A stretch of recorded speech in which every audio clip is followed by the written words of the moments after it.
i-continue natin yung Rosario Sports Complex. Sayang eh. No, ang nakikinabang lang yung mga halaman. So better if we are able to use it.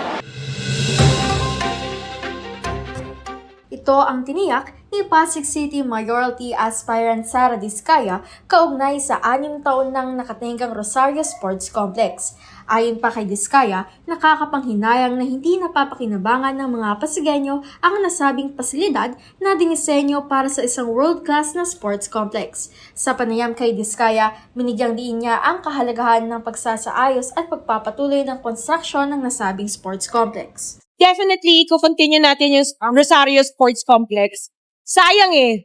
No, ang nakikinabang lang yung mga halaman. So better if we are able to use it. Aniya, ang pagpapatuloy ng sports complex ay hindi lamang para sa kanyang sariling interes, kundi para sa lahat ng Pasigueño lalo na sa mga kabataan at estudyanteng mahilig sa sports. Actually, this is not just for the benefit of myself, pero the benefit of all Pasigueños na pwedeng magamit din siya, lalo na sa mga estudyante na into sports. Meron silang pwedeng puntahan. Bukod sa muling pagbuhay sa sports complex, tiniyak din ito ang patuloy na pagsuporta sa mga liga at palaro sa lungsod sa pakikipagtulungan kay Vice Mayor Iyo Caruncio. Plano rin nilang palawakin ang mga sports programs kabilang ang volleyball tournaments upang mabigyan ng mas maraming oportunidad ang mga Pasigueño. Kaya yung liga, yung paliga namin, in coordination with Vice Mayor Iyo Caruncio. So tuloy-tuloy pa rin yung paliga natin. As well as sa volleyball, magsa-start na rin tayo doon. In-invite ko yung team na in-sponsoran ko si Lyceum of the Philippines.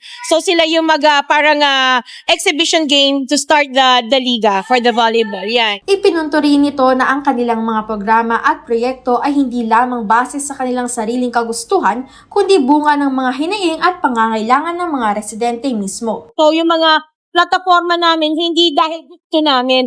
Dahil ito, kahilingan ng mga tao. At yun ang gusto ko mangyari na every project na gagawin namin as Team Sayades, hiling ng tao o request nila, hindi dahil gusto lang namin. Samantala, patuloy pa rin ang kanilang pagsisikap na maghatid ng serbisyong medikal sa mga residente. Ngayong Sabado, isinagawa ang medical mission sa Barangay Rosario kung saan maraming residente ang nakatanggap ng libreng serbisyong medikal at kagamitan tulad ng wheelchairs at nebulizers. Ilan sa mga benepisyaryo ng programa ang nagpaabot ng kanilang pasasalamat. Ako po si Marian Vigorio. Ang natanggap ko po ay isang wheelchair po para sa biyenan ko. Para po kay Sala, kay Diskaya, maraming salamat po. Salamat po kay Team Sara sa binigyan niyang wheelchair. Thank you po. Ayon kay Diskaya, hindi rito nagtatapos ang kanilang advokasya para sa kalusugan ng Pasigueño. Inanunsyo nito na magkakaroon pa ng medical missions bago ipatupad ang election ban. Mga Pasigueño, abangan nyo.